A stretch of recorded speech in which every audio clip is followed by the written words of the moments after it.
A Rússia vai às urnas para as eleições presidenciais que podem garantir o quinto mandato a Vladimir Putin. Os locais de votação foram abertos hoje à tarde e só se fecha no domingo. Vai ser um pleito cheio de novidades, como conta a correspondente Priscila Asbeck. Pela primeira vez, as eleições presidenciais na Rússia vão acontecer durante 3 dias, de sexta a domingo. Também será a primeira vez em que a votação online será adotada no pleito para presidente. Observadores independentes dizem que a extensão da votação e o voto online seriam táticas para dificultar a transparência do processo eleitoral. As mudanças fazem parte de uma série de alterações nas leis eleitorais adotadas nos últimos anos pelo presidente russo Vladimir Putin, que também permitiram que ele permaneça no cargo até 2036. Putin enfrenta nas urnas 3 candidatos que não representam ameaça ao presidente russo. 2 candidatos que esperavam concorrer com uma plataforma de apelo ao fim da guerra na Ucrânia foram considerados inelegíveis. Com a maioria dos opositores na prisão ou exilados no exterior e muitos meios de comunicação independentes bloqueados, o Kremlin mantém um controle rigoroso sobre o sistema político do país. Nas últimas eleições, em 2018, a Missão Internacional de Observação Eleitoral, uma organização de países europeus para a promoção da democracia, concluiu que a votação não tinha concorrência genuína e que o pleito foi marcado pela forte pressão sobre vozes críticas ao Kremlin. Por essas razões, as eleições são vistas apenas como uma formalidade, que deve confirmar o quinto mandato de Vladimir Putin, que deve permanecer no poder por mais 6 anos, até 2030. O líder russo, de 71 anos, está no poder como presidente ou primeiro-ministro desde 2000. Putin pediu nesta quinta-feira aos eleitores, inclusive em partes invadidas da Ucrânia, para irem às urnas exercer o direito de voto em prol do futuro do país. Sem opositores críveis, a eleição é vista como uma espécie de referendo sobre a gestão de Putin. Outra particularidade do pleito atual é a abertura para votação em regiões da Ucrânia que Putin definiu como novos territórios russos. A Ucrânia disse que qualquer votação russa nas regiões de Donetsk, Luhansk, Zaporídia e Kherson será nula e sem efeito, e que irá processar quaisquer observadores enviados para monitorar a votação. Na semana das eleições, Vladimir Putin disse que a Rússia estava tecnicamente pronta para usar suas armas nucleares se fosse necessário. Depois que a Casa Branca reagiu, dizendo que a retórica usada por Moscou era imprudente, o Kremlin disse nesta quinta-feira que Putin estava apenas reforçando as circunstâncias que levariam o país a usar suas armas nucleares e que os americanos tinham tirado a fala de contexto. Esta não foi a única troca de farpas da semana. O Serviço de Inteligência Estrangeira da Rússia acusou os Estados Unidos de tentar interferir nas eleições que acontecem nesta semana.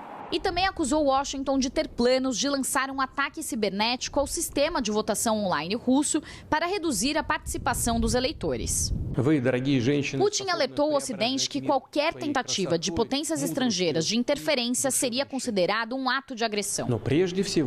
A Rússia é acusada de interferir em votações de vários países do mundo. E o Kremlin nega as descobertas americanas de que Moscou orquestrou campanhas para influenciar as eleições presidenciais de 2016 e 2020 nos Estados Unidos. Lorival Santana continua aqui no estúdio para explicar como funcionam as eleições na Rússia, especialmente esses tantos dias de votação, Lorival. Se você perguntar para as autoridades russas, elas dirão porque a Rússia tem 11 fusos horários, né? A gente até preparou aqui uma tela que dá alguns detalhes sobre essas eleições, mas o fato de ter 11 fusos horários não significa que teria que ter 3 dias de eleição, poderia ser o dia, aquele mesmo dia em cada fuso horário, né? Mas, na verdade, é porque o grande desafio do Putin é mostrar um comparecimento robusto. Já que ele ele elimina todos os concorrentes verdadeiros, né? Os 4 candidatos são um liberal, um comunista e um nacionalista. Ninguém critica o Putin. Aqueles que falam do Putin elogiam o Putin, todos são a favor da guerra. Ou inclusive votar no Putin. Exato, pois é, provavelmente.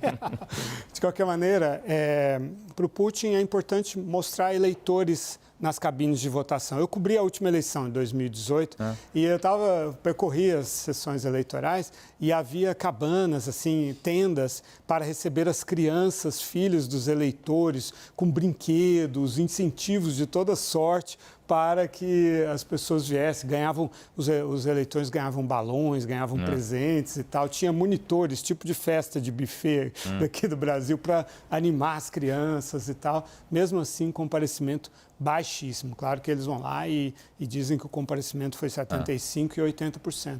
Mas é importante para o Putin dar uma casca, ainda que muito tênue, né, só para aqueles que realmente querem ver de legitimidade nesse pleito. Ele vem da KGB, né, e na KGB tem uma cultura, né, e agora na FSB, de legalidade. É muito curioso isso, porque os agentes, os espiões russos, e o Putin foi um espião russo e um diretor da FSB, eles atuam sempre acreditando ou tentando acreditar que estão fazendo aquilo de acordo com a lei. E aí, quando eles precisam fazer algo que a lei não prevê, eles vão e mudam a lei, mas sempre eles estão fazendo de acordo com a lei. Existe um ethos da espionagem e do establishment russo que é calcado nessa legalidade, ainda que seja claramente uma legalidade moldada aos interesses do poder. Falar nisso, o Putin já é o governante mais duradouro depois do Stalin, né? Assim, e está ultrapassando o Stalin, inclusive.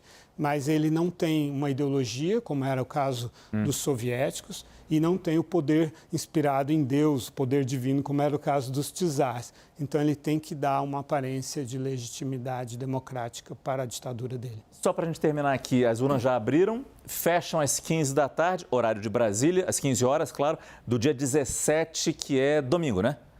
O resultado sai no próprio dia?